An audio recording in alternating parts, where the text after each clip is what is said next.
আমন্ত্রণ টিভির বিশেষ বুলেটিনের সঙ্গে আছে আমি সালাউদ্দিন সাদি এবং স্টুডিওতে আজকে আলোচনার জন্য সম্মানিত অতিথি হিসেবে আমন্ত্রণ জানিয়েছি ভূ রাজনৈতিক অর্থনীতিবিদ ও চেয়ারম্যান NBER সৈয়দ আহসানুল আলম পারভেজ।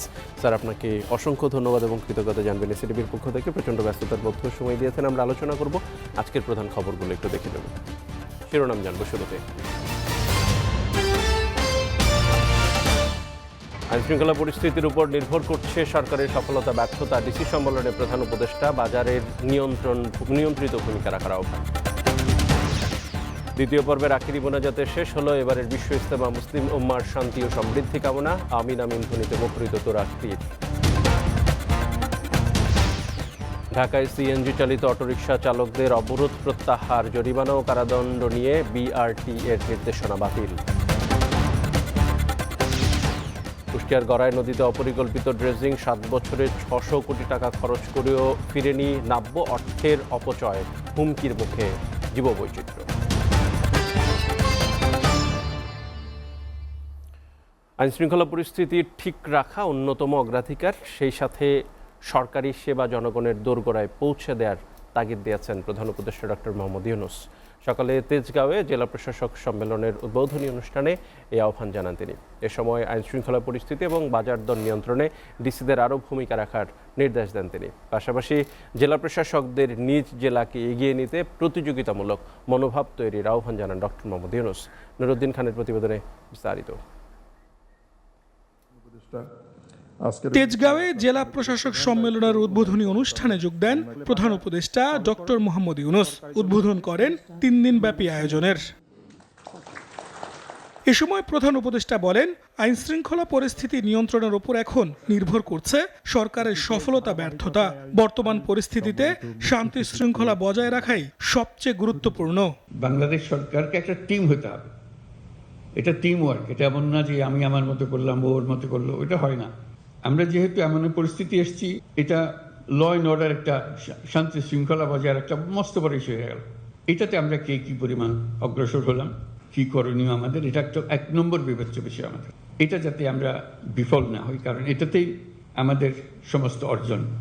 এই যে আমরা অন্তর্বর্তীকালীন সময় আছি, এটা একটা মস্ত বড় সুযোগ। সব নাগরিকের নিরাপত্তা নিশ্চিত করা অন্তর্বর্তী সরকারের সর্বোচ্চ অগ্রাধিকার বলেও জানান প্রধান উপদেষ্টা। পাশাপাশি জেলা প্রশাসকের নিজ জেলাকে এগিয়ে নিতে প্রতিযোগিতামূলক মনোভাব তৈরি করার তাগিদ দেন তিনি। শৃঙ্খলা ভঙ্গ হলে কি করতে হবে, উপর থেকে নিচে পর্যন্ত চেইন অফ কমান্ড কিভাবে যাবে। এই নয় যে এটা আমার কাজ ছিল না, কাজে আমি আর মনোযোগ দিই নাই, এটা তো বললে হবে না। আমার জেলায় বাজার দর সবচেয়ে ভালো, একটা প্রতিযোগিতাও তো থাকবে, আমাদের কাজের মধ্যে আনন্দও তো আসতে হবে। আমার জেলায় শান্তি শৃঙ্খলা সবচেয়ে আমি ভালো রাখতে পেরেছি। আমার জেলায় সবচেয়ে ভালো বাজার দর, সবচেয়ে কোনো চাঁদাবাজি নাই, বা যা যা অসুবিধা থাকে একটা জায়গায় সেগুলো নেই, আমি সেটা করেছি। আমি প্রতিযোগিতায়, নিজেদের মধ্যে প্রতিযোগিতায়, খেলোয়াড়দের মধ্যে প্রতিযোগিতায় আমি উপরে আছি। পাসপোর্ট করতে এখন থেকে আর পুলিশ ভেরিফিকেশন লাগবে না জানিয়ে বিনা কারণে কাউকে হয়রানি না করার আহ্বান জানান ডক্টর মোহাম্মদ ইউনূস। জন্ম সনদ দিয়েছেন, সেটাও কোনো পুলিশ ভেরিফিকেশন দিয়ে করেননি। আমাকে NID দিয়েছেন, সেটাও কোনো পুলিশ ভেরিফিকেশনের জন্য অপেক্ষা করতে হয় না। নাগরিক হিসাবে পেয়েছি, এই দেশের নাগরিক। পাসপোর্টও এই দেশের নাগরিকের একটা পরিচয়পত্র, এখানে পুলিশ ভেরিফিকেশন কোনো লাগবে না। আমরা আইন করে দিয়েছি যে এখন থেকে পুলিশ ভেরিফিকেশন লাগবে না। অনেক অনিয়ম বেনিয়ম আছে, সেগুলো তো আছেই, তার মধ্যেও যদি একটা নিয়ম সৃষ্টি করা যায়। অন্যের রক্তচক্ষুকে উপেক্ষা করে নিজ বিবেচনায় কাজ করতে জেলা প্রশাসকের প্রতি আহ্বান জানান ডক্টর মোহাম্মদ ইউনূস। রক্তচক্ষুর কারণে, কারো ধমকের কারণে কোনো কাজ করার প্রয়োজন নাই। নুরুদ্দিন খান, SATV, ঢাকা।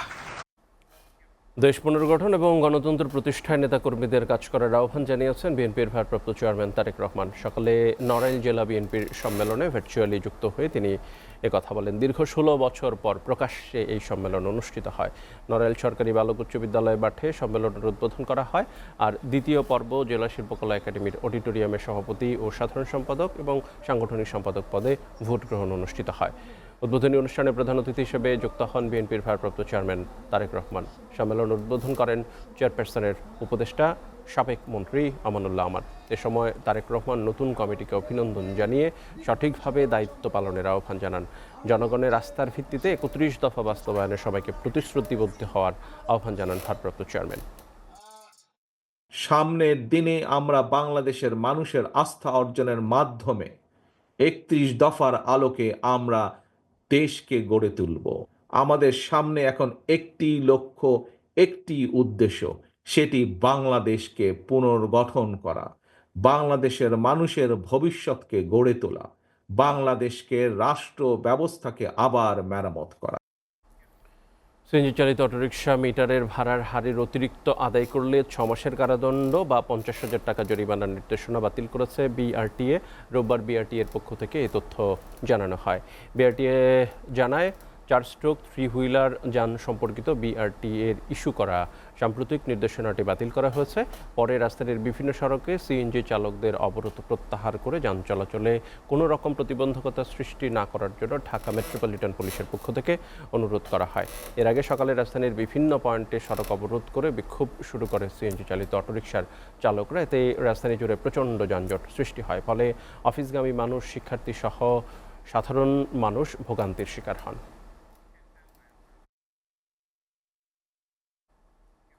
দর্শক দেখছেন এসএটিভির বিশেষ বুলেটিন। আলোচনার জন্য আজকে স্টুডিওতে উপস্থিত আছে সম্মানিত অতিথি হিসেবে উপস্থিত আছেন ভূরাজনৈতিক অর্থনীতিবিদ, chairman NBER Syed Ahsanul Alam Parvez. Sir, আপনাকে আবারও স্বাগত জানাচ্ছি। আলোচনা আসলে আজকের খবর থেকে যদি শুরু করি, আপনি খবরে দেখেছেন প্রথম স্যার ডিসি সম্মেলন শুরু হয়েছে। প্রতি বছরই ডিসিদের সম্মেলন হয়, সেখানে তাদের পরবর্তী বছরে তাদের জন্য আরও কি ভালো কিছু করা যায়। প্রধান উপদেষ্টা যেটি বলছিলেন যে তাদের একটি ভালো করার, নিজ জেলায় ভালো করার একটা প্রতিযোগিতা থাকা উচিত। এটি কি খুব কঠিন কাজ স্যার? দেখেন, প্রথম কথা হচ্ছে আমি আপনার মাধ্যমে আমার দেশবাসীকে সালাম শুভেচ্ছা দিয়ে বলতে চাই যে এটা কঠিন কাজ না, কিন্তু এটা আপনাকে মনে রাখতে হবে, জনগণকে মনে রাখতে হবে যে ডিসিরা এক ধরনের স্ট্রেসের মধ্যে কাজ করে। অতীতে এটা বেশি ছিল। আমি আশা করি যে এখন ডিসিরা আরও একটু স্ট্রেসলেসলি কাজ করতে পারবে। ডিসিদের অনেক অভাব অনুযোগ আছে, আমাদেরকে এগুলি অ্যাড্রেস করতে হবে। তবে একথাও ডিসিদের বলে রাখতে চাই যে আমি বাংলাদেশের আর্থসামাজিক রাজনীতি যা বুঝি, জিও পলিটিক্সের ছাত্র আমি যা বুঝি, সেটা হচ্ছে ডিসি সাহেবরা আপনারা প্রধান উপদেষ্টার কথা শুনে কম্পিটিশন করে, প্রতিযোগিতা করে কাজ করেন। নিজের জেলাকে আমি আপনাদেরকে অভয় দিচ্ছি, আগামীতে 2-4 বছরে আপনাদেরকে কোনো ধরনের সমস্যার ফেস করতে হবে না। আপনাদেরকে 2-4 বছরে কোনো ধরনের সমস্যা ফেস করতে হবে না। তাহলে আমার কথাটা আপনারা বুঝতে চেষ্টা করেন। তাহলে ডিসি হিসাবে, ডেপুটি কমিশনার হিসাবে আপনারা জনগণের খেদমতকারী হয়ে ওঠার একটা সুযোগ পেয়েছেন এখন যারা ডিসি, তাই এই সুযোগটা কাজে লাগান। 2-4 বছর পরে কি স্যার? আমি এটাই বলতে চাচ্ছি। মানে আপনি বলছেন যে 2-4 বছরে তাদের হস্তক্ষেপ করা হবে না, তাহলে 2-4 বছর পরে কি স্যার? সুন্দর প্রশ্ন করছেন, আমি ব্যাখ্যা করতে চাইনি কারণ ডিসিরা বুঝবে, কিন্তু আপনার কারণে জনগণের কাছে ব্যাখ্যা করছি যেহেতু আপনি ব্যাখ্যা চাচ্ছেন। সেটা হচ্ছে যে ডিসিদের সমস্যা এবং জেলা প্রশাসনের কাজকর্ম সব কিছুর কোনো কুইক ফিক্স নেই, ওনারা কাজ করবেন। কিন্তু ওনারা এখন এই ভয়ে থাকবেন যে আর্লি ইলেকশনের কারণে, কুইক ইলেকশনের কারণে যদি আবার কোনো সরকার আসে এবং আমার এলাকার যদি পান্ডা গুন্ডা নির্বাচিত হয় এমপি হিসাবে, যেই সরকারই আসুক, দুর্বৃত্তরা যদি আবার এমপি হয়, তাহলে ডিসিরার জন্য সমস্যা হয়। আমি ডিসিদেরকে শুধু ওই অভয়ে দিয়েছি যে আমি একজন দায়িত্বশীল নাগরিক, দেশের এখন যারা বিশ্ববিদ্যালয়ে চাকরি করছে, আমার ধারণা যারা চাকরি করছে আমার চেয়ে সিনিয়র কেউ নেই, কারণ আমি 4-5 মাসের মধ্যে রিটায়ারমেন্টে যাচ্ছি, 65। তো 66 তো কোনো বিশ্ববিদ্যালয়ের প্রফেসর নাই। তো ডিসি সাহেব থেকে বলতে চাচ্ছি, this is your time to gather the image, ডিসিদের হারানো ইমেজ, ওটাই বুঝিয়েছে। হ্যাঁ, ধন্যবাদ স্যার। আমরা যেই সংস্কারের যেই বিরাট স্বপ্ন বাংলাদেশের, এই সংস্কারগুলো তো এই যারা প্রশাসনে যারা আছেন, ডিসি, সচিব, তারাই আসলে বাস্তবায়ন করবে। আপনি যেটি বলছেন যে প্রচণ্ড স্ট্রেসের মধ্যে কাজ করতে হয়, তাহলে এই বাস্তবায়নটা কি একটু কঠিন হয়ে যাবে না তারা যদি স্ট্রেসের মধ্যে কাজ করতে হয়? আপনি যেটি বলছেন, আরেকটা প্রশ্নের সাথে করতে চাই যে আপনি যেভাবে ব্যবহার করেছেন, যদি এমন কেউ অপ্রত্যাশিত, আপনি যেটিকে ষণ্ডাগুণ্ড বলছেন, এরা যদি এরকমের মানুষ কি এই সময়ের পরে 5 আগস্টের পরে আবার কি এরকমের মানুষকে সাধারণ মানুষ বেছে নেবে? আমাদের সাধারণ মানুষের হ্যান্ডস আর টাইট। আমাদের সাধারণ মানুষের কাছে ইনফরমেশন নেই। ইনফরমেশনহীন একটা মানুষকে এক্সপ্লয়েট করা খুব সোজা। আমাদের সাধারণ মানুষ এখনও আমাদের আন্ডারওয়্যারের গন্ধ জানে না। আমার আন্ডারওয়্যারের গন্ধ আমার ছাত্ররা জানে না। তো আমাদের সাধারণ মানুষ এক ধরনের নেইভ। সো যতক্ষণ পর্যন্ত বর্তমান সরকার, এই গতকালকের ইনুস স্যারের অনুষ্ঠানের কথা বলি, উনি যে যা বলেছেন, ভিতরে কি কথা বলে বাইরে এসে সাংবাদিকদের আরেক কথা বলা। ভারতীয় মিডিয়া, মোদি সাহেব ওখানে গিয়ে ভিতরে কি বলেছে, এখানে এসে ইন্ডিয়াতে আরেক কথা গান গাচ্ছে। সো এটাকে কঠিন করে দেবে প্রফেসর ইউনুস। উনি বলেছেন আপনাদের সব কথা recorded, will put it in the website, এবং জনবিরোধী কথা কে কে বলেছেন, জনপ্রত্যাশার কথা বলবো, বিরোধী বলবো না, জনপ্রত্যাশার বিরুদ্ধে যারা কথা বলেছেন তারা জনগণের আদালতে তাদেরকে ফেস করতে হবে। এই ধরনের জিনিসগুলো আসতে থাকবে। সেই জন্য আমি ডিসিদেরকে বলতে চাচ্ছি, আপনারা এক মহাকালের মহাভাগ্যবান ডিসি, যে আপনারা মনে করেন যে ইনশাআল্লাহ আপনারা যদি সুনীল গাভাস্কারের মতন, চেতন চৌহানের মতন করে জেলাকে খাতমত করেন, সংস্কারের মতন কঠিন কাজে আমি ডিসি, আপনারা অনেক ছোট post, deputy secretary, joint secretary, তা আমি এইসব ব্যাপারে আপনাদের দায়িত্ব দিচ্ছি না। আমি সেবার কথা বলতে চাচ্ছি, জনগণকে সেবা করেন। একটা ডিসিকে দেখলে যেন জনগণ বলে যে ডিসি স্যার আসছেন, যেন মনে না করে তাবেদার আসছে, এমপির তাবেদার, মন্ত্রীর তাবেদার, হোমসের তাবেদার। তো এই তাবেদার বা চাকর বাকর ডিসি থেকে স্বরূপ থেকে আপনারা বেরিয়ে আসেন, আপনারা মহাসম্মান পাবেন এবং আপনারা সেবা নিয়ে এগিয়ে আসেন। চমৎকার স্যার। আপনি আলোচনা, গতকালকের বাংলাদেশের ইতিহাস একটি নিঃসন্দেহেই ঐক্যমত্য কমিশন সকল রাজনৈতিক দলকে নিয়ে বসছিলেন, এবং যে 6টি প্রধান সংস্কার কমিশন, তাদের প্রধানরা ছিলেন, ঐক্যমত্য কমিশনের সবাই ছিলেন, এবং প্রধান উপদেষ্টা সকল রাজনৈতিক দলের সাথে কথা বলেছেন। প্রথম কথা হচ্ছে, জাতীয় ঐক্যমত্য কমিশন গতকাল যেই ইনিশিয়েটিভ নিয়েছে স্যার, এটাকে আপনি কিভাবে মূল্যায়ন করছেন?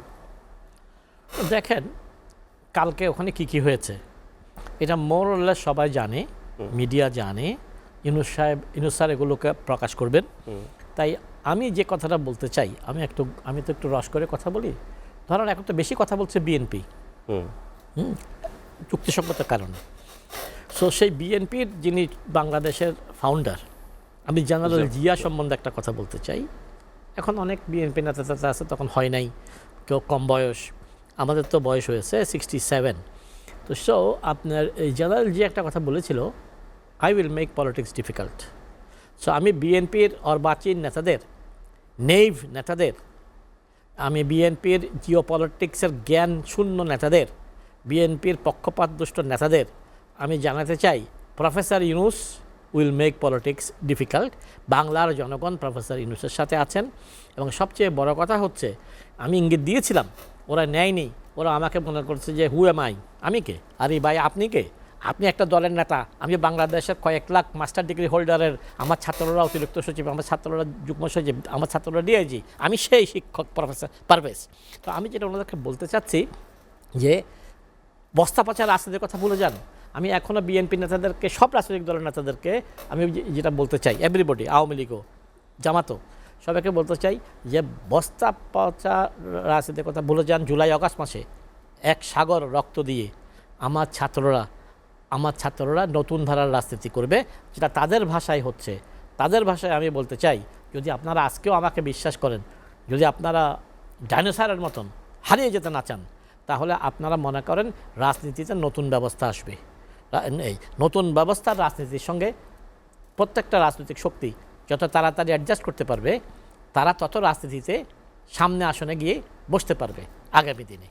একদম পরিষ্কার। এই যে আপনি স্যার যেটি বলছেন যে জিয়াউর রহমানকে কোট করে যে Yunus will make politics difficult, এটি এই আমাদের বিরাজমান যে রাজনীতি, সেই রাজনীতিকে কি কোনো অস্বস্তি তৈরি করতে পারে বলে মনে হয় আপনার?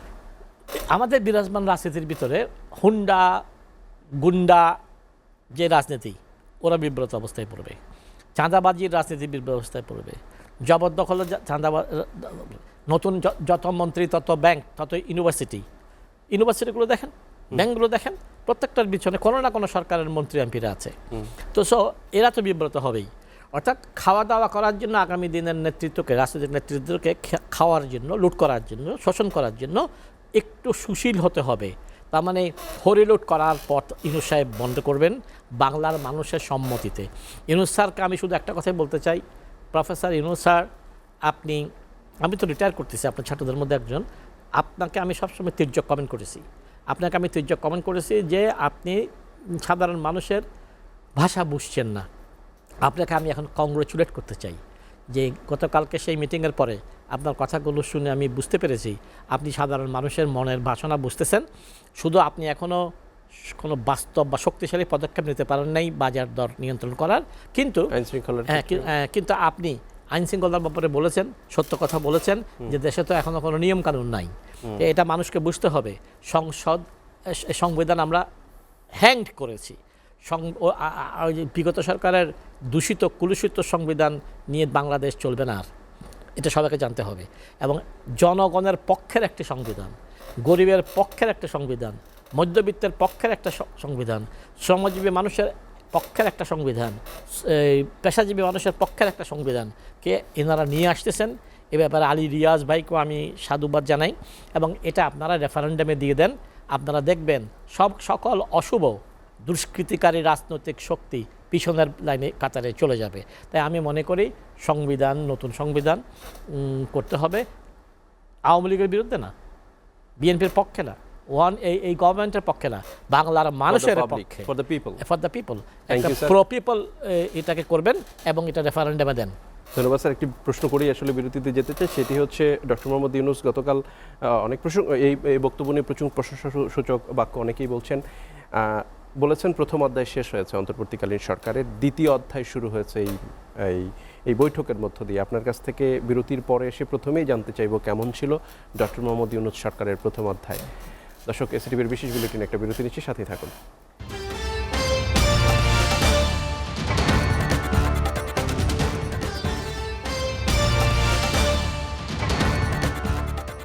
দেখছেন এসটিভির বিশেষ বুলেটিন। দর্শক, স্টুডিওতে উপস্থিত আছেন জিওপলিটিক্যাল ইকোনমিস্ট এবং chairman NBER Syed Ahsanul Alam Parvez. Sir, আপনাকে আবারও স্বাগত। যে প্রশ্নটি করেই আসলে বিরতিতে গিয়েছিলাম, ছোট্ট করে জানতে চাইব, বেসিক্যালি দ্বিতীয় অধ্যায় নিয়ে কথা বলবো বেশি স্যার। প্রথম অধ্যায় কেমন ছিল একটু যদি জানতে চাই আপনার কাছে। প্রথম কথা হচ্ছে, প্রথম অধ্যায় কেমন ছিল বলার আগে আমি বলবো যে প্রফেসর ইউনূস স্যার আমার তো স্যার, তো প্রফেসর ইউনূস স্যারের দ্বিতীয় অধ্যায়ে গুড স্টার্ট, আই রিপিট, শুভ সূচনা করেছেন। এখন প্রথম অধ্যায়ের কথায় আসি। ইউনূস স্যারকে তির্যক কথা বলতাম, অনেক কথা বলতাম। কেন আমার কথা হচ্ছিল, প্রফেসর ইউনূস স্যার, আপনার এই কঠিন অবস্থার মধ্যে আপনাকে হিমালয়ের মতন দাঁড়াতে হবে। এখন উনি দাঁড়িয়েছেন। তখন কি সমস্যা ছিল? তখন প্রফেসর ইউনূসকে কেমন যেন নরম সরম, প্রফেসর ইউনূসকে কেমন যেন কঠিন রূপে দেখি না জাতি, এটার পিছনে কারণ ছিল। কিন্তু সেই কারণ দেখিয়ে আমি ইউনূস স্যারকে কোনো ধরনের সুযোগ দিতে চাইনি। ইউনূস স্যার এই অবস্থায় আসবে সেটাই চেয়েছি। কী কারণ ছিল? ইউনূস স্যার যখন ক্ষমতায় বসেছিলেন, হি ওয়াজ নট কনফিডেন্ট। উনি যেটা আমার মতন, আমি আজকে যে জায়গায় এসেছি, আমি মনে করি যে আমাকে এই জায়গায় আমার আল্লাহ আনেছেন, সৃষ্টিকর্তা এনেছেন, তো আমার দায়িত্ব আমার জনগণের প্রতি। তখন ইউনূস স্যার মাঝে মাঝে সহজ সরল মনে বলতো, আমাকে আপনারা এসে ক্ষমতায় বসিয়েছেন। স্যার, আপনাকে কেউ এনে ক্ষমতায় বসায়নি, আপনি 18 কোটি মানুষের মনের চাওয়া হিসেবে ক্ষমতায় এসেছেন। আপনি জাতিসংঘে গিয়ে বলেছেন মাস্টার মাইন্ড। এগুলো ছিল স্যারের ইনকনফিডেন্সের প্রমাণ, যে উনি বুঝাতে চাচ্ছেন কেউ ওনাকে এনে ক্ষমতায় বসাইছে। নো, আপনাকে ইতিহাস ক্ষমতায় বসাইছে, আপনাকে বাংলার মানুষের অলংকার হিসেবে ক্ষমতায় বসানো হয়েছে। এটাই ছিল ওনার ইনকনফিডেন্স। তারপরে উনি অনেক বুদ্ধিমান। উনি যে বুদ্ধিমান, আমার চেয়ে বেশি বুদ্ধিমান, আমি গতকালকে আমার স্যারকে আরেকবার আবিষ্কার করেছি। তো সেটা হচ্ছে, উনি তখন নরম থাকছেন কেন, আমি জাতিকে জানাতে চাই। আপনারা ইউনূস স্যারকে অনেক দোষ দিছি, আমিও দিছি, আপনাদের পক্ষে গালি দিছি। উনি নরম ছিল। আমরা যেটা আমরা অনেকগুলো বুঝি না, বজ্র মুষ্টি ফস্ক গিরো, তো ইউনূস স্যার যদি তখন বজ্রমুষ্টি করতো ফস্কগিরো হতো, কারণ আর্মি ওয়াজ ভোলাটাইল, বিডিআর ওয়াজ আমাদের এটা কি বিজেপি ওয়াজ ভোলাটাইল, আরএবি ওয়াজ ভোলাটাইল। সো ওই জায়গায় স্যারের একটু স্ল্যাক দিছে উনি রশি টাইট দেওয়ার আগে। এটা আমরা বুঝি স্যার, আমিও নাবালক নয়, I have serve university for 39 years. এখন সো ইউনূস স্যার কিন্তু এখন ওই সিচুয়েশনে নাই। ইউনূস স্যার এখন দ্বিতীয় অধ্যায়ে এসছে। ইউনূস স্যার বাংলার মানুষের মনের কথা বুঝেছে বলেই কালকে এই ধরনের কথা বলেছে। প্রফেসর ইউনূস স্যার বাংলার মানুষের এটাই চাওয়া যে আপনাকে আল্লাহ এখানে ইতিহাস এখানে এনেছে, আপনি ওনাদেরকে নাজাত দিয়ে যান, ওনাদেরকে আপনি ঈগলের থেকে ছুটে চিলের মধ্যে ফেলবেন না, ওনাদেরকে দুর্বৃত্তায়িত রাজনীতির মধ্যে অস্বীকার করবেন না। আমাদের বাচ্চারা, আমার সন্তানরা, আমার ছাত্ররা যে কথাগুলো বলছে, এ কথা ওদের বয়সে আমি বুঝতেও পারি না, এই বলবো দূরে থাক। সার্জিসরা, হাসনাতরা, ওরা যে কথাগুলো বলছে ওদের বয়সে আমার অতটুকু জ্ঞান বুদ্ধি হয় নাই। এখন ওরা যে বলছে রাজনীতির নতুন বন্দোবস্ত, আমি সবাইকে জাতিকে বলতে চাই, রাজনীতির নতুন বন্দোবস্ত ছাড়া আপনারা যদি রাজি হন, প্রিয় দেশবাসী, আমার মতন ওয়েল অফ সুবিধাভোগী উচ্চতার মানুষদের কোনো অসুবিধা হবে না। আমরা ক্ষমতাসীনদের সামনের কাতারে গিয়ে বসবো, ওরা আমাদেরকে সালাম নমস্কার দেবে, আপনারা আবার পায়ের নিচে পড়বেন। রাজনীতির এমন একটা বন্দোবস্ত রাখবে যেখানে সব সময় ক্ষমতাকে বলা হবে of the people, by the people, for the people. কারণ ক্ষমতা কখনো of the people, by the people, for the people হয়নি। 200 টাকা 400 টাকা লুঙ্গি, শাড়ি ইত্যাদি, হুন্ডা গুন্ডা বাইক, এগুলো দিয়ে আপনাদের থেকে ভোট নেওয়া হয়েছে, আপনাদেরকে ঘৃণা তৈরি করা হয়েছে যে আপনারা জাতীয়তাবাদী, এই সারা আওয়ামী লীগ সব খারাপ। আওয়ামী লীগকে বলা হয়েছে আপনারা মুক্তিযুদ্ধের পক্ষের লোক, জাতীয়তাবাদীরা সব খারাপ। এই বিভাজনের রাজনীতি থেকে আপনারা উঠে আসেন। আপনারা বলেন যে আমরা এগুলো বুঝি টুঝি না, আমরা বুঝি আমাদের কিসে লাভ হবে, আমরা বুঝি যে আমাদের ক্ষমতায়ন কিছু হবে, ডিসি সাহেবরা আমাদের কিছু সম্মান করবে, এসপি সাহেবরা আমাদেরকে কিছু সম্মান করবে। আমরা সেই রাজ চাই যেই রাজে DC, SP, civil surgeon, even income tax কমিশনাররা জনগণকে স্যার মনে করবে, ওদেরকে আমাদের স্যার বলতে হবে না। তো প্রিয় দেশবাসী, আপনারা এই ব্যাপারে কঠিন থেকে কঠিন হয়ে যান, নাহলে আবার আপনারা দাসত্বের জিঞ্জিরে ঢুকে পড়বেন। ধন্যবাদ স্যার। একেবারেই প্রথম অধ্যায়ের দারুণ সমাপ্তির কথা বলেছেন ডক্টর মোহাম্মদ ইউনূস স্যার। বলেছেনও যে আসলে কঠোরতার মধ্য দিয়ে, একটা বিরাট কঠোরতার মধ্য দিয়ে 15 বছর বাংলাদেশের মানুষ এসছে, সেজন্য উনি সেই জায়গাটায় সেই কঠোর হতে চাননি এবং একটা বিধ্বস্ত অবস্থায় বাংলাদেশকে হাতে নিয়েছেন সেই সময়ে, এই প্রস্তুতির সময়ের সমাসে। এবং আপনি বর্তমান যেটি বলছেন যে দ্বিতীয় অধ্যায়ের গুড স্টার্ট, এটি নিয়ে আপনি স্যার কতটা আশাবাদী? আমি 100% আশাবাদী। দ্বিতীয় অধ্যায়ের গুড স্টার্ট আমি 100% আশাবাদী। ইউনূস সাহেব 100% অ্যাচিভ করতে পারবে না, এটাও আমি জানি। তো কোনো দৌড়ে আমাদের বয়সী স্যার তো প্রায় 84, 85, আমি 67, আমরা কেউ গিয়ে দৌড়ে ফার্স্ট হতে পারবো না। কিন্তু এখন প্রশ্ন হচ্ছে আমরা কতখানি অ্যাচিভ করলাম। আমার ধারণা জাতি যদি ইউনূস স্যারকে হেল্প করে এবং দুষ্ট রাজনীতিবিদদেরকে যদি চরিত্র হরণ, ইউনূস স্যার ওদের ফেসটা খুলে দেয়, অর্থাৎ রাজনীতিবিদরা, একটা রাজনৈতিক শক্তি, বাংলাদেশে অনেকগুলো রাজনৈতিক শক্তি আছে, একটা রাজনৈতিক শক্তি ইউনূস স্যারকে খলনায়ক বানাতে চাচ্ছে। আর এই খলনায়ক তো তোরা, দুষ্কৃতিকারী তো তোরা, বদমাইশ তো তোরা, ধর্ষক তো তোরা, খুনি তো তোমরা। তো তুমি কেন ইউনূস স্যারের বিরুদ্ধে এইসব কথা বলছো? তো ইউনূস স্যার যদি এদের ফেসটা খুলে দেয়, বাংলার মানুষ এদেরকে রাস্তাঘাটে হাঁটতে দেবে না। বাংলার মানুষ অনেক হয়েছে। তাই আমি মনে করি ইউনূস স্যার এই গতকালকের মতন উনি বলছেন সব কিছু টু দি পিপল ধরে দেখবো, for the people, of the people, by the people করতে, উনি সব কিছু টু দি পিপল তুলে ধরবে। স্যার সব কিছু টু দি পিপল তুলে ধরেন, ডিসিদেরকে, এসপিদেরকে, সিভিল সার্জনকে নির্দেশ দেন জনগণকে, মানে তার ক্লায়েন্টকে সালাম দিতে, জনগণকে সব কিছু খোলা করতে। একটা ট্রান্সপারেন্ট ইউনূস সরকার, একটা ট্রান্সপারেন্ট ইউনূস শাহী, একটা ট্রান্সপারেন্ট ইন্টারমিডিয়েট গভর্নমেন্ট আমরা চাই। আমরা আর এই ধূম্রজালের সরকার চাই না, মুখে এক কথা মুনাফিকের সরকার চাই না। তো আর একটা কথা এখানে বলতেই হচ্ছে, তারেক জিয়াকে আমাকে এখানে আনতে হচ্ছে, জনাব তারেক জিয়াকে এখানে আনতে হচ্ছে। সেটা হচ্ছে এখানে বিএনপির ভাবখানা এরকম যে তারাই সব, কেন আওয়ামী লীগ চলে গেছে। তো মোটা দাগে জনগণ জানতো যে 20-25% লোক আওয়ামী লীগের, 30% লোক বিএনপির। কিন্তু এখন বিএনপির মধ্যে দুটো ধারা চেষ্টা সৃষ্টি করার একটা অপচেষ্টা হয়েছে। একটা হচ্ছে তারেক জিয়াকে একটু, তারেক জিয়া আর বেগম জিয়া এনাদেরকে চিকিৎসার জন্য ব্যস্ত রেখে, ওনাদের গায়ে একটু ছায়া রেখে আরেকটা বিএনপি শক্তি আঘাতের চেষ্টা করেছে। আমি জাতিকে জানাচ্ছি, আমি ফোরকাস্ট করে দিলাম যে জিয়া পরিবারকে বাদ দিয়ে, জিয়া পরিবারকে একটু ডিম লাইটে রেখে বিএনপির যেই শক্তি আগাতে চাচ্ছে তাদের ভবিষ্যৎ অন্ধকার, ওনাদের ভবিষ্যৎ অন্ধকার। আমি আপনাদেরকে জানিয়ে দিলাম ওনারা কয়েকদিন পরে সাইড লাইনে চলে যাবে। তো কারণ ওরা অন্য শক্তির দ্বারা শক্তিপ্রাপ্ত, বিএনপির যেটা জাতীয়তাবাদী চেতনায় তারা উদ্বুদ্ধ নয়। সো আমি তারেক জিয়ার পক্ষে কথা বলছি না, আমি খালেদা জিয়ার পক্ষে কথা বলছি না, আমি এমন কথা বলছি যে বিএনপি কিন্তু বাংলাদেশের, তারেক জিয়া সাহেব আজকে এটা বলেছেন, বিএনপি কিন্তু বাংলাদেশের রাজনৈতিক শক্তির একটা বড় খণ্ডিত অংশ। আই রিপিট জনগণের জন্য, বিএনপি বাংলাদেশের রাজনৈতিক শক্তির একটি খণ্ডিত অংশ। আওয়ামী লীগও তাই, জামাতও তাই, অন্য সবাইও তাই। তো একটি খণ্ডিত অংশ হয়ে আপনি বুড়ুর করেন কেন? এরকম একটা ভাব দেখেন কেন যে আওয়ামী সরকার পতিত হয়েছে বলে আপনাদেরকে উঠাতেই হবে? Not necessarily. আপনারা তো বাংলার এক রাজনৈতিক শক্তির একটা খণ্ডিত অংশ, আওয়ামী লীগও তো তাই। তো আপনারা খণ্ডিত অংশ হচ্ছে যে নিজেকে এনলার্জ করার চেষ্টা করেন কেন? আপনাদের সঙ্গে কি আপনাদের যখন আওয়ামী লীগ বিএনপি ছিল তখনই তো ছিল আপনারা 30%, আওয়ামী লীগ 25%, অথবা আওয়ামী লীগ 30%, আপনারা 25%। তো বাকি যেই 40-50% লোক আছে ওরা তো আপনাদেরকে পাত্তাও দেয় না, কাউন্টও করে না। ওরা কাউন্ট করে না যে আপনারও এক ধরনের সাপ। এখন কে বিষাক্ত সাপ, কে অজগর সাপ, কে ধরা সাপ, এটা জনগণ বুঝে গেছে। সো আমি রাজনীতির বিরুদ্ধে কথা বলতেছি না, আমি বলতে চাচ্ছি আগের রাজনীতির মধ্যে সংস্কার আসতে হবে, যে কোনো এক প্রকারে আনতে হবে। যেমন জামাতের একটা নিয়মকানুন আছে, ওটা আমি বলছি না ডেমোক্রেটিক অথবা আমাদের জন্য অতি মঙ্গলজনক, কিন্তু আছে একটা নিয়মকানুন। আপনারা আগে নিয়মকানুন আনেন, গুন্ডামির রাজনীতি বাদ দেন, তারপরে বিভিন্ন এজিএম টেজিএম বাহুবল বাদ দেন। বাহুবলের রাজনীতি মনে হয় থাকবে না, কারণ বাহু সবচেয়ে শক্তিশালী কিন্তু বিএনপি নেতাদের নয়, রিজভী ভাইয়ের নয়, এই মির্জা ফখরুলের নয়, আমার নয়। বাহু শক্তি বেশি হচ্ছে হাসনাতের, বাহু শক্তি বেশি এবং সার্জিসের বা অন্যদের, এবং ওদের সঙ্গে বাংলার ছাত্র সমাজ আছে, সেটা তারা দেখিয়ে দিয়েছে একটা বড় ধরনের ঘটনা ঘটাই দিয়ে।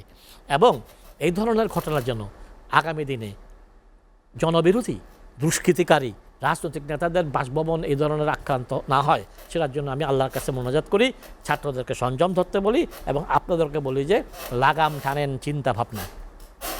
ধন্যবাদ স্যার। এই যে দ্বিতীয় অধ্যায়ের কথা আমরা বলছিলাম, এই দ্বিতীয় অধ্যায়ে একটি আলোচনা খুব বড়সড়ভাবে আসছে, সেটি হচ্ছে আওয়ামী লীগকে বিচার প্রক্রিয়ার মধ্য দিয়ে নিষিদ্ধ করার যে দাবি, অর্থাৎ আগামী জাতীয় নির্বাচনের আগেই। এটি কতটা অনিবার্য স্যার? দেখেন, আপনি আমাকে একদম সরাসরি একটা রাজনীতির প্রশ্ন করেছেন। আমার প্রশ্নগুলো কিন্তু কোয়াসি পলিটিক্যাল, বা আপনি বলতে পারবেন যে ইকোনমিক অ্যান্ড পলিটিক্যাল। এখন কোন দল ব্যান্ড হবে, চরম বামপন্থী নাকি কোন দল ব্যান্ড হবে হবে না, এ ব্যাপারে বিশ্ববিদ্যালয়ের একজন শিক্ষক হিসাবে, বিশেষ করে ইকোনমিস্ট হিসাবে আমার কোনো কথা বলার, কোনো উচ্চারণ করার কোনো নেই, যোগ্যতা নেই। এখন এটা ডিপেন্ড করবে কার উপর জানেন? এটা মানুষ এটাকে ডিসাইড করবে যে আওয়ামী লীগ তার কাজকর্ম দিয়ে ভবিষ্যতে মানুষের কাছে ফিরে যেতে পারবে কিনা, মানুষ মাফ করবে কিনা, এটা বাংলার মানুষ ঠিক করে ফেলবে ইন ডিউ প্রসেস। আমি কিন্তু আপনাকে বলতে চাচ্ছি, আমি প্রফেসর পারভেজ কি বললাম, কিচ্ছু আসা যাবে না, কারণ ইন ডিউ প্রসেস, পলিটিক্স একটা কিন্তু বল, একটা শক্তি, ইন ডিউ প্রসেস এটা নির্ধারিত হবে। কিন্তু আমি যেটা বলতে চাই, বড় দলগুলো যদি আঁতাত করে বাংলার মানুষকে ব্লাফ করে, একবার তুমি একবার আমি, একবার তুমি একবার আমি, এই খায়েশ থাকে, সেই খায়েশ পূরণ হবে না। কারণ বিএনপির সাইজ এখন 30-35%, সো আরও 70% লোকরা কিন্তু বিভিন্নভাবে জড়িত। আমি বিএনপি নেতাদের এটাই বলতে চাই, আপনারা কাজের প্রতিনিধি, কিসের শক্তি আপনার? আওয়ামী লীগ পাকছে বলে তো আপনারা শক্তি হয়েছেন। 15 বছর কোথায় গেছিলেন? 15 বছর আপনাদের নেত্রীকে যে আমাদের খালেদা জিয়াকে যে এত কষ্ট দিয়েছেন, অমানবিক, কোথায় ছিলেন? বেগে ছিলেন। তো এখন আপনারা নো মোর দেন 35% অর 30%, তো 65% মানুষ এখন আওয়ামী লীগও আছে, জামাতও আছে, অন্য কিছু আছে। তো ওরা কি আপনাদেরকে, আমরা কি আপনাদেরকে কোনো পাওয়ারফুল মনে করি নাকি? আমরা মনে করি যে আপনারা হচ্ছেন রাজনৈতিক শক্তির একটি বড় খণ্ডিত অংশ, কিন্তু পুরো অংশ নয়, এটা তাদের মনে রাখতে হবে। জি স্যার, আপনি যেটি বলছিলেন এই দ্বিতীয় অধ্যায়ের সূচনায় যেটি গুড স্টার্ট, সেখানে প্রধান উপদেষ্টা খুব শক্ত করে বলেছেন সংস্কার করতে হবে, করা উচিত বা কিছু না, করতেই হবে, এটি নিশ্চিত, এখান থেকে বের হওয়ার কোনো সুযোগ নেই, তাহলে জাতি ক্ষমা করবে না আমাদের। এদিকে রাজনৈতিক দলগুলোর মধ্যে, অনেকগুলো রাজনৈতিক দলের মধ্যেই নির্বাচনের একটা বিরাট তাড়া আছে। সেই জায়গা থেকে প্রধান উপদেষ্টার এই যে শক্ত বক্তব্য সংস্কার করতেই হবে, এবং এটিও অনেক জায়গা থেকে অনেকবার লেখালেখি হচ্ছে, আলোচনা হচ্ছে যে রাজনৈতিক দলগুলোর চাপের কারণেই অন্তর্বর্তীকালীন সরকার নির্বাচনের দিকে কিছুটা এগুচ্ছে। সেই চাপ অব্যাহত থাকা অবস্থায় এই যে সংস্কার হতেই হবে, এটি কি আসলে কোনোভাবে বিচ্যুত হওয়ার সম্ভাবনা? আপনি কিন্তু অনেক লম্বা একটা প্রশ্ন করেছেন, ভালো প্রশ্ন, কঠিন প্রশ্ন, লম্বা প্রশ্ন, কিন্তু আপনাকে আমি সহজ করে দিই। জি স্যার। আপনি একজন অত্যন্ত সুশিক্ষিত মানুষ, আপনাকে আমি সহজ করে দিচ্ছি। আপনি যেটা কথা বলেছেন আমি সেটা প্রথম স্বীকার করে দিচ্ছি, কিন্তু এটা স্বীকার করে নিয়ে আমি যে কথাগুলো বলতে চাচ্ছি সেটা হচ্ছে যে আমি আগেও বলেছি, এখনও বলতে চাই না, আপনি আমাকে খোঁচে বলাচ্ছেন, রাজনৈতিক দলগুলো বলেছেন। সো আমি তো ওদের রাজনৈতিক দল হিসেবে স্বীকার করি না। যেই রাজনৈতিক শক্তির মধ্যে কিন্তু তারা নিবন্ধিত রাজনৈতিক দল স্যার। নিবন্ধিত এনজিও যারা চুরি করতেছে ওরাও তো নিবন্ধিত এনজিও। বিজনেস অর্গানাইজেশন যারা নিবন্ধিত কর্পোরেট বডি, ওরা তো নিবন্ধিত। সালমান এফ রহমান এবং আদার্স অলিগার্করা তো নিবন্ধিত কর্পোরেট। সো নিবন্ধিত মানে সে শুদ্ধ, এই লাইসেন্স তাকে দেওয়া হয় না। সে শুদ্ধ কিনা এটা তার শুদ্ধাচারের মাধ্যমে বোঝা যাবে। সো এরা রাজনৈতিক দল না, এরা হচ্ছে মাসেলম্যানদের দ্বারা অ্যাক্টিভিস্ট, সশস্ত্র অ্যাক্টিভিস্টদের দল। আচ্ছা বলেন, বিএনপির কী ক্ষমতা আছে যদি তার ছেলে মেয়েরা রাস্তায় বেগে ভাঙচুর না করে? বিএনপির কী ক্ষমতা আছে যদি তারা অস্ত্রবাজি না করে? আওয়ামী লীগের কী ক্ষমতা আছে যদি লাঠি বইটা হেলমেট পার্টি না থাকে? সো তাহলে এরা কিন্তু আমার মতনই কথা বলার মানুষ, এবং মানুষকে কথা বলতে হবে, ওদের কথা বিক্রি করতে হবে। ওরা আমার উপরে সুপিরিয়র হচ্ছে, দে হ্যাভ মাসেলম্যান, হ্যাঁ, এবং সাধারণ মানুষের মাসেলম্যান নাই। এরা রাজনৈতিক শক্তি দল নয়। এদেরকে আমি স্বীকার, যেই দলের মধ্যে গণতন্ত্র নাই, সেটা নিবন্ধিত আর অনিবন্ধিত কী ব্যাপার আসা যায়? তো তাদের দলের মধ্যে তো গণতন্ত্র নাই। তো এখন যেটা আমি বলতে চাই, এরা রাজনৈতিক দল না, এরা রাজনৈতিক শক্তি। এখন আমি জানাচ্ছি, প্রফেসর ইউনুসকেই জানাচ্ছি, স্যার আপনি ভালো করে জানেন, আপনার এই ছাত্র যদি জানে, if I know you know, আমি যদি জানি আপনি জানেন, যে এই রাজনৈতিকগুলি শক্তি যাদেরকে আপনি রাজনৈতিক দলের চাপ বলতেছেন, ইউনুস স্যার সত্যিকার অর্থেই ওদেরকে খুশি করার জন্য, ওদের সঙ্গে একটা মিল মাহাব্বত রাখার জন্য বলছেন ডিসেম্বরের মধ্যে ইলেকশনের জন্য একটা প্রস্তুতি রাখো, বা আরও আগে, এ ধরনের কথাও ইঙ্গিত গেছে আপনার ইলেকশন কমিশনের কাছে। এখন প্রশ্ন হচ্ছে, আমি যেটা আপনাকে জানাতে চাচ্ছি, যে এই যে রাজনৈতিক শক্তি, আপনি যাদেরকে রাজনৈতিক দল বলছেন, এই যে রাজনৈতিক শক্তি, এদের এই তো ফেব্রুয়ারি, রমজান, এপ্রিল, মে, দেখবেন যে এরা দিন দিন ওদের ক্ষমতা হারিয়ে ফেলতেছে। ইউ উইল সি যে রাজনৈতিক শক্তিগুলো, দল বলেনি, জি স্যার, দলকে শ্রদ্ধা করে কথা বলতে হয়, দে উইল লুজ দেয়ার পটেনশিয়ালিটিস, কারণ তারা অবৈধ কথা বলছে।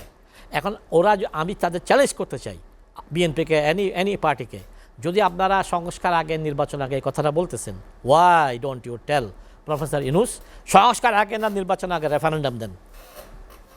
আমি বিষ খাবো, আমি ফাঁসি খাবো যদি সংস্কার পরে নির্বাচন আগে রেফারেন্ডাম জাতি দেয়। আমি আত্মহত্যা করব, কমপক্ষে আমি দেশান্তরী হব। তো বাংলার জনগণের এই ক্ষমতা যে নির্বাচন আগে নাকি সংস্কার আগে, থেকে অদ্ভুত সব কুন্ডা পান্ডা অতীত, যাদের ট্র্যাক খারাপ, সব ধরনের জিনিসগুলো তাদের আছে, তো তারা কেন এই ব্যাপারে কথা বলবে? যদি বলে আমরা মানুষকে জাগাবো, আমার এই ভাষা আপনারা জনগণ আপনাদেরকে রাস্তায় রাস্তায় বলবে। So be careful. ধন্যবাদ স্যার। একটা প্রশ্ন করেই বিরতিতে যাব। সংস্কার চাপিয়ে দিবে না সরকার, আমরা শুধু বুঝাবো কেন সংস্কার প্রয়োজন, কিভাবে করা যায়। আপনি যাদেরকে রাজনৈতিক শক্তি বলছেন, এই রাজনৈতিক শক্তিগুলো নিয়েই তো আসলে বসতে হচ্ছে অন্তর্বর্তীকালীন সরকার। তারা কি আসলে, এই অন্তর্বর্তীকালীন সরকার কি এই রাজনৈতিক শক্তিগুলোকে বুঝাতে পারবেন কেন সংস্কার প্রয়োজন, কিভাবে সংস্কার করা যায়? স্যার উত্তরটা জানবো, বিরতিতে যাচ্ছি। এসিটিভির বিশেষ বুলেটিনে নিচ্ছে আরেকটা বিরতি, সাথেই থাকুন। এসিটিভির বিশেষ বুলেটিন দর্শক, স্টুডিওতে উপস্থিত আছেন সৈয়দ আহসানুল আলম পারভেজ, ভূরাজনৈতিক অর্থনীতিবিদ ও চেয়ারম্যান NBER। স্যার প্রশ্নটি করে বিরতিতে গিয়েছিলাম, সরকার চাপিয়ে দিবে না, সংস্কার চাপিয়ে দিবে না সরকার, রাজনৈতিক দলগুলো সিদ্ধান্ত দেবে, তাদেরকে শুধু বুঝাবো কেন সংস্কার প্রয়োজন, কীভাবে সংস্কার প্রয়োজন। এর সাথে যদি বলে সংস্কার সম্পন্ন করার ক্ষেত্রে ব্যর্থ হওয়ার কোনো সুযোগ নেই, সংস্কার গভীরভাবে হতে হবে। স্যার গভীরভাবে হতে হবে। প্রফেসর ইউনুস একজন অনেক অসম্ভব জ্ঞানী মানুষ, এই ব্যাপারে আমার কারো কোনো সন্দেহ নেই, কারণে গোটা So, বিশ্বের নেই। এখন আমার কথা হচ্ছে সরকার সংস্কার চাপিয়ে দিল তো এটা স্বৈর সরকার হয়ে যাচ্ছে। সংস্কার কার জন্য, কে করবে, কেন করবে, এই প্রশ্নের উত্তর পরিষ্কার হলে জনগণই সংস্কার চাইবে। তাই সরকার যদি সংস্কার চাপাই দিত তাহলে তো আমিও তো সরকারের বিরুদ্ধে যেতাম। সরকারের ডিসিশনটা জনগণের কাছে দিতে হবে। তাই প্রফেসর ইউনূস স্যার, যদি আপনার বাংলাদেশে এখন বিএনপি একটা বাংলাদেশের রাজনৈতিক শক্তির একটা বড় খণ্ডিত অংশ বিএনপি, আওয়ামী লীগ একটা খণ্ডিত অংশ, জামাতও একটা খণ্ডিত অংশ, আরও খণ্ড খণ্ড অংশ আছে।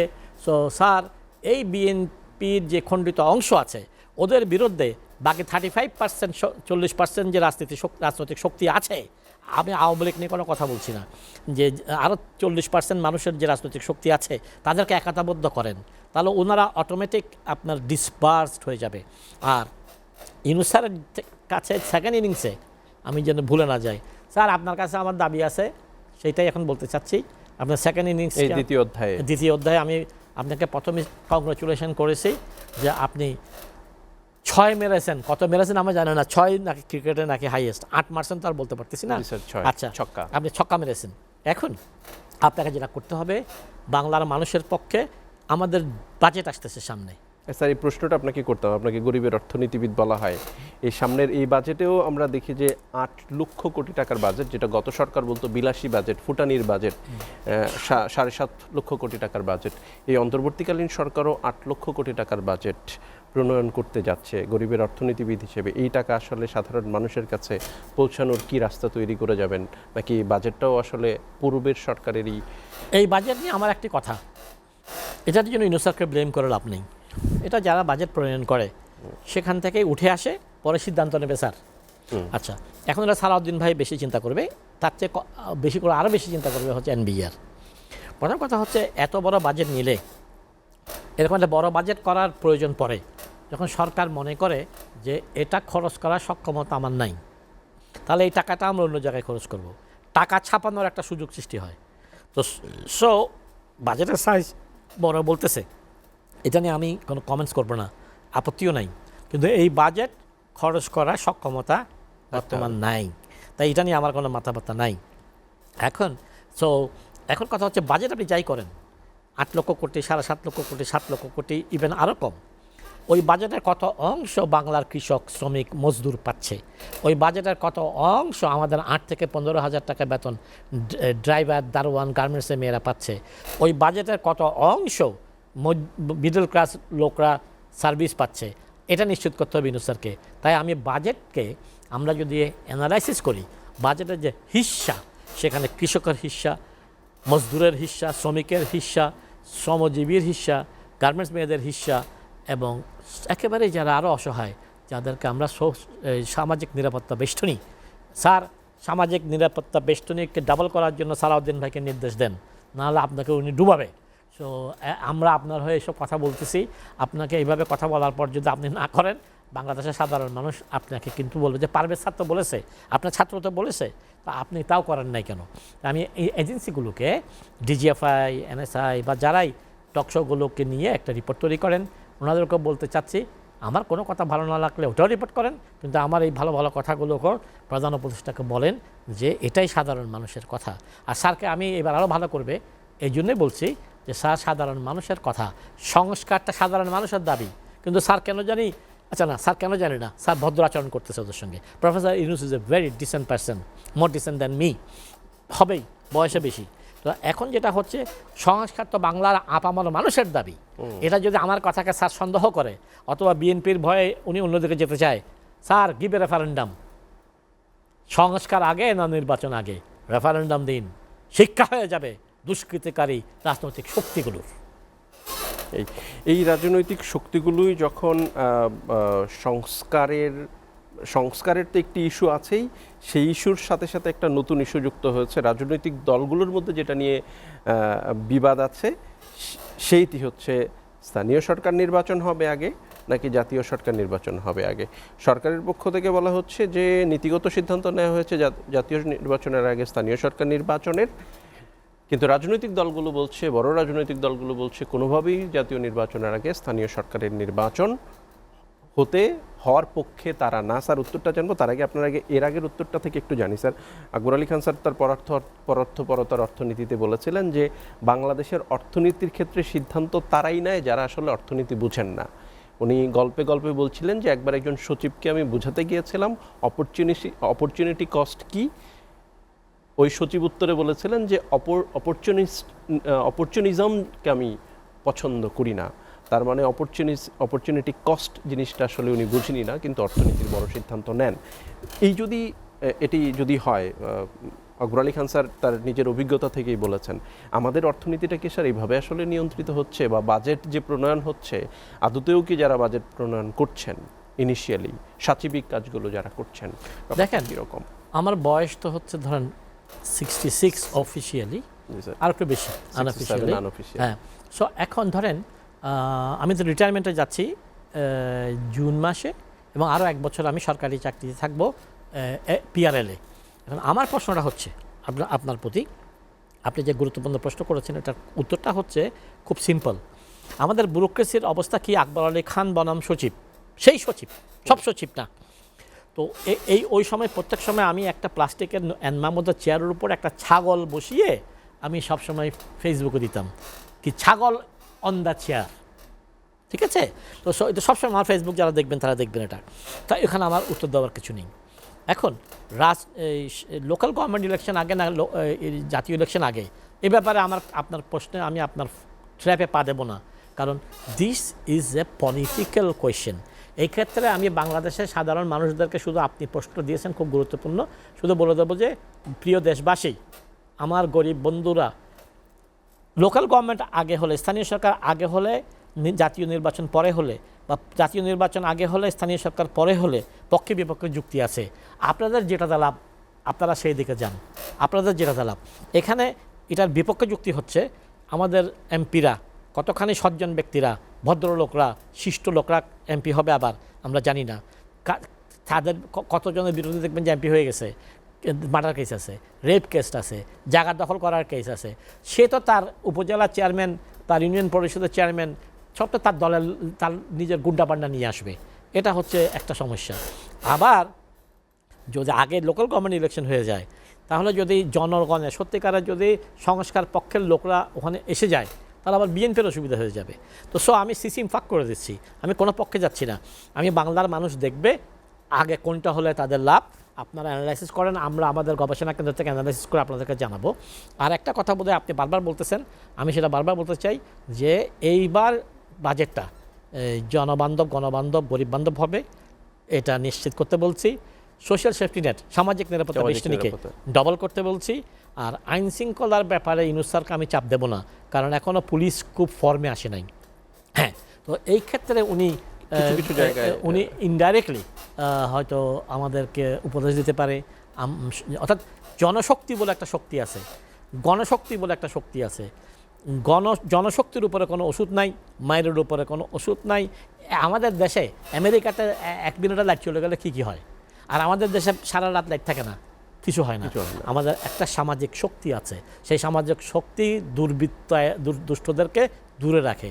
তো এখন আমরা যদি একটা পাড়াতে একটা কমিউনিটি পুলিশের মতন ব্যবস্থা নিই, ইউনূস স্যার সে উদার একটা ম্যাপ ছক করে দিতে পারে যে প্রত্যেকটা রেসিডেন্সিয়াল এরিয়াতে ওনারা বড় লোক, ওনারা একটি পালাক্রমে নিরাপত্তা ব্যবস্থা করবে।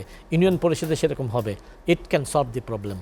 আমি কোনো দায়িত্ব পেলে আমি ওটাই করতাম, যে মানুষকে দিয়ে জনবিরোধীদেরকে ঠেকাতাম, মানুষকে দিয়ে দুষ্কৃতিকারীদের ঠেকাতাম, আইন শৃঙ্খলা হাতে নেওয়ার জন্য না। ও রাত্রে চুরি করতে আসলে ওটাকে ধরে থানায় দেওয়ার জন্য। ধন্যবাদ স্যার। এখানে একটি খুব জরুরি একটা কথা স্যার আপনি নিশ্চয়ই খেয়াল করেছেন, ডক্টর মোহাম্মদ ইউনূস গতকালকের বক্তব্যে বলেছেন আমরা শুধু সাচিবিক কাজ করে দেব। অর্থাৎ রাজনৈতিক দলগুলোর কাছে আপনি যাদেরকে রাজনৈতিক শক্তি বলছেন, এবং সেই সাচিবিক কাজটাই রূপান্তরিত হবে জুলাই চার্টার, এবং জুলাই চার্টার অনুযায়ী আসলে ভবিষ্যৎ সংস্কারটা হবে। তাহলে কি অন্তর্বর্তীকালীন সরকার দ্বিতীয় অধ্যায়ে সংস্কারগুলো, অধিকাংশ সংস্কার বাস্তবায়ন করাটা আবশ্যক নয়, নাকি রাস্তাটা তৈরি করে দিয়ে যাবেন? দেখেন, আমার ব্যক্তিগত মতামত হচ্ছে সংস্কার শেষ করা এই সরকারের দায়িত্ব। সংস্কার করার জন্য ইউনূস স্যার আপনাকে ক্ষমতায় আনছে। হাজার হাজার লোক, আপনি ভালো করে জানেন কতজন চোখ হারাইছে, কতক্ষণ জীবন হারাইছে, কত মাস এটা স্বামী হারাইছে, কত বউ এটা হারাইছে, ইউ নো ইট। এটার জন্য একটা নির্বাচন অনুষ্ঠান করার জন্য আমরা কেউ আন্দোলন করি নাই, আমাদের ছেলেরা এটা করে নাই। সো নির্বাচন হচ্ছে এমন একটি প্রোডাক্ট যেটার মাধ্যমে একটা দেশ চলবে, ওটাকে অস্বীকার করি না। এখন ইউনূস স্যার কিন্তু ভদ্র মানুষ বলে উনি বলতে চাচ্ছেন যে আমি কিন্তু ঘন্টাটা রেডি করে রাখবো, বিড়ালের গায়ে ঘন্টা কে বাজাবে ওটা দেখা যাবে। কিন্তু আমি একটা কথা বলি, ইউনূস স্যারকে ইতিহাস একটা বড় দায়িত্ব দিয়েছে, উনি কোনো কিছু চাপিয়ে দেবেন না। কিন্তু আমার মনে হয় জনগণ ওনাকে ছাড়বে না, সংস্কার ওনার দ্বারা অনেক সংস্কার হবে। এবং এটা আমি আজকে ভবিষ্যৎবাণী করে গেলাম, অনেক সংস্কার হবে। সংস্কারের বিরুদ্ধে যারা দাঁড়াবে তারা রক্তের বন্যায় তারা ভেসে যাবে, ওনারা ভেসে যাবে, জুলাই আগস্টের রক্ত। আর এই যে চার্টার একটা কথা বলছেন, খুব বড় একটা ব্যাপারকে আপনি খুব ছোট করে দেখাচ্ছেন। আমি এটা নিয়ে কথা বলি নাই, আমি বান্দরকে সাঁকো নাড়াতে দেখাই নাই, আপনি কিন্তু নাড়াই দিয়েছেন। এই যে জুলাই চার্টার বলতেছেন, এই চার্টারটা যখন হবে, এই চার্টারের লাইন বাই লাইন বাংলার মানুষ মুখস্থ করবে, ওইটাই হবে আমাদের সংবিধানের পরের ডকুমেন্ট। বাংলার মাটিতে যে কোনো সময় সংবিধানটাই মেইন ডকুমেন্ট। সংবিধান এর পরে যদি কোনো ডকুমেন্ট থাকে যেটা আমরা বুকে নিয়ে হাঁটবো, যেটা আমরা এখানে টকশোতে নিয়ে আসবো, যে আপনার সংবিধান নিয়ে কথা বলার দায়িত্ব হচ্ছে সংসদের অথবা আপার লোয়ার, কিন্তু জুলাই চার্টার আমাদের মৃত্যু পর্যন্ত আমরা এটার পক্ষে কথা বলে যাব। সকল মানুষের খুব কঠিন অবস্থা হবে। ইউনূস স্যার এটা করুক, ইউনূস স্যার দেখবে যে পুরো জাতি একতাবদ্ধ হয়ে গেছে চার্টার। তো আমি এখন ভয় পাচ্ছি, আপনি যে সতর্ক করে দিলেন দুষ্টদের, এখন তারা আবার চার্টার ঘোষণা করার ক্ষেত্রে কোনো অন্তরায় সৃষ্টি করে কিনা, এ ব্যাপারে জনগণকে আমি অতন্দ্র প্রহরীর মতো, চার্টারের মধ্যে থাকবে আপনাদের মুক্তি, চার্টারের মধ্যে থাকবে আপনাদের বৈষম্যহীন সমাজ, চার্টারের মধ্যে থাকবে সুষম সমাজ, চার্টারের মধ্যে থাকবে গরিব বান্ধব অর্থনীতিবিদ, চার্টারের মধ্যে থাকবে মেধাতান্ত্রিক সমাজ, চার্টারের মধ্যে থাকবে তদবির ছাড়া চাকরি, চার্টারের মধ্যে থাকবে এমপ্লয়মেন্ট করার, বেকারত্ব অপসারণ করার। এটার জন্য অতন্দ্র প্রহরী হিসেবে কালকে থেকে রাস্তায় নামেন। ধন্যবাদ স্যার। সর্বশেষ প্রশ্ন, আমাদের হাতে হয়তো 1-2 মিনিট সময় আছে, জানতে চাইব আপনি 36 বছর যাবৎ শিক্ষকতা করেন, আপনার ছাত্ররাই জুলাই অভ্যুত্থান ঘটিয়েছে এবং আপনার ছাত্ররা সামনে রাজনৈতিক দল নিয়ে আসতে চায়, আপনার আশাবাদ জেনে শেষ করব আজকের প্রোগ্রাম। Thank you. আপনাকে একটু কারেকশন করে দিই, আমার 37 বছর চাকরিতে, আমার ছাত্ররা না, এরা আমার নাতি ছাত্র, সার্জিসরা আমার ছাত্রদের ছাত্র। আচ্ছা, প্রায় ইউনিভার্সিটির ভাইস চ্যান্সেলররা আমার ছাত্র, তাদেরকে আমি ছোট করছি না। কিন্তু এখন যারা অনার্সে পড়ে ওরাও তো স্যার আপনার ছাত্র, নাতি ছাত্র, ওরা আমাকে কিন্তু একদম ওইভাবে দেখে, বুঝতে পারছেন? তো এখন ছাত্ররা রাজনৈতিক দল করবে কি করবে না এটা তাদের বিষয়, এটা রাজনৈতিক বিষয়। কিন্তু নতুন বন্দোবস্ত করার জন্য ছাত্ররা যা কিছু করবে, রাজনৈতিক দল করে বা না করে, জুলাই চার্টার করে, তো যেটাই নতুন রাজনৈতিক বন্দোবস্তের জন্য অধ্যাপক পারভেজ কোটিপতি সন্তান, বিলিয়নিয়ারের সন্তান, সারা জীবন আমি তিতিক্ষা করছি। তো সো ন্যাচারালি আমি তো নতুন রাজনৈতিক ব্যবস্থার জন্য যুদ্ধ করবোই। বিএনপি নেতারা সবাই আমার বন্ধুবান্ধব, দে নো মি। যখন তারা রিক্সায় চড়তো, বাসে চড়তো, তখন আমি 80 কোটি টাকার বাসায় থাকতাম, তারা জানে। তো সো নতুন রাজনৈতিক, সেই জন্য আমি ওদের সঙ্গে ফ্রেন্ডলি কথা বলি। নতুন রাজনৈতিক ব্যবস্থার জন্য ছাত্রদের যা কিছু করা দরকার, জুলাই আগস্ট পরিবর্তন, আমি বিপ্লব বলছি না, জুলাই আগস্ট পরিবর্তনকে টিকে রাখার জন্য যা কিছু করার দরকার তারা করুক, এবং আমি তাদেরকে সমর্থন দেব, আমি তাদেরকে নৈতিক সমর্থন দেব, বুদ্ধি দিয়ে সমর্থন দেব। তাই আমি মনে করি নতুন রাজনৈতিক ব্যবস্থার মধ্যেই বাংলার মানুষের মুক্তি নিহিত। ধন্যবাদ সৈয়দ আহসান আলম পারভেজ স্যার, অর্থনীতিবিদ, জিওপলিটিক্যাল ইকোনমিস্ট এবং চেয়ারম্যান এনবিআর। আপনি প্রচণ্ড ব্যস্ততার মধ্যে সময় দিয়েছেন, কৃতজ্ঞতা জানবেন। সর্বশেষ শেষ করতে হচ্ছে এসটিভির বিশেষ বুলেটিন শেষ করছি। এসটিভির সর্বশেষ সংবাদ জানতে ভিজিট করুন www.stv.tv। সঙ্গে থাকার জন্য ধন্যবাদ সবাইকে।